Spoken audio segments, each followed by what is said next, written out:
Hi, Ben here, and this is part 4 of the build journal for the Extra Tactical Roughcut. And I'm now getting to the point where I'm starting to paint this. And what I decided was going to go with a white and a black scheme. A white, the main color of the blaster be white with black accents. But I also decided that I wanted the back of the stock and the handle to also be black. So I put down a coat of black enamel, and then I put about 3 coats of a matte clear coat on top of that. And then what I'm going to do is I'm going to mask these off so that I get the lines. And I've actually got the other half of the shell masked, and you can see here on the back, on the stock, you can see the line that I'm trying to get, and everything masked off is going to end up being black, and then the rest of it's going to be white. And you can see the same thing of what I'm looking at doing, masking off, getting the line here, back around, and then this inset's end up going to be white. So anyways, I'm getting to the point where painting, I'm starting to get excited. Painting of the shell complete, and you can see the results of the masking of the stock, the end stock, and the handle. I ended up using a gloss clear coat on the white, and I ended up using a matte clear coat on the black. Now you can kind of see it's not real apparent, but I violated one of my cardinal rules of painting, and I tried to put the matte clear coat on top of the black in the same day. And I ended up getting some lifting because the black wasn't dry. The temperatures weren't as warm as I thought. I left it go for about 4 hours, and it wasn't enough cure time on the flat black enamel underneath. So I got a little bit of lifting, and then when I taped it, I ended up getting a little bit of peeling. Now it's dark gray underneath, so it doesn't show up real bad.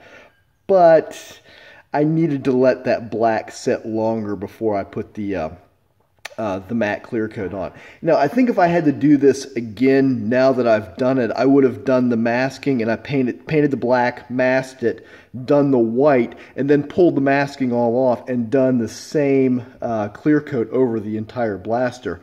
I like the effect of the matte versus the gloss, but it ends up with a little bit rougher line here and in here and in here than I like to have. Again, I'm pretty happy with the masking and the way it all came out. But to do it over again, I think I would have used one clear coat, probably a gloss. I might have gone with a matte, but done the whole shell in that. So anyways, I've got the painting is done, and I'm moving on to the internals.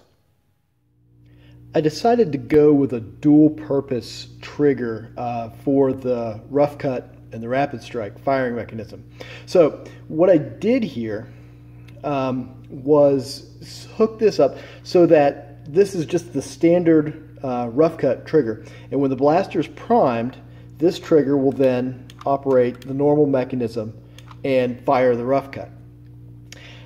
On the rapid strike side of this, I'm going to wire all the power through the rev switch, and the rev switch is going to work like a normal rev switch does, and just depress it and make the connection.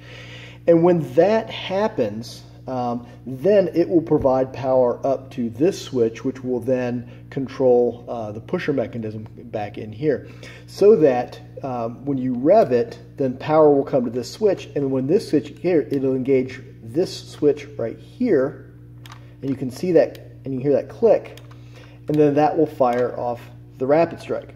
So what allows this to function as 2 separate mechanisms here is if you don't push the rev trigger, you get no power to this switch, and this trigger will only operate the rough cut.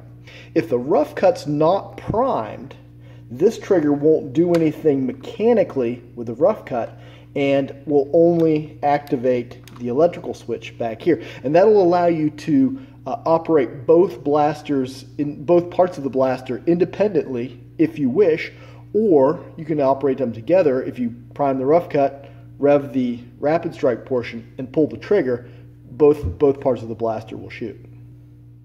Taking one last look inside this blaster before we button everything up, see I've got my artifact red flywheel cage as the first stage, and the rapid strike cage is the second stage. This is going to connect into my voltmeter on the other half of the shell, and we've got the pusher mechanism here, custom switch. You can see the wiring here. This is for the main trigger, and then the rev trigger, and then I've got all of the rough cut internals in here and ready to go. Now, one more thing I'm going to do, and this one might come back to bite me, and it might not. But I'm going to upgrade the springs in these rough cuts. The general consensus is an upgraded rough cut is a broken rough cut.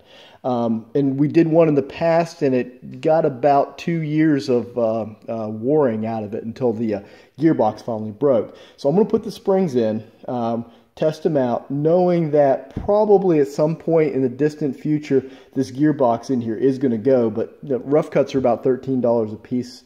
And I'll just get another one and replace the gearbox with it. Anyways, this is the part 4 of the build journal. Thanks for watching.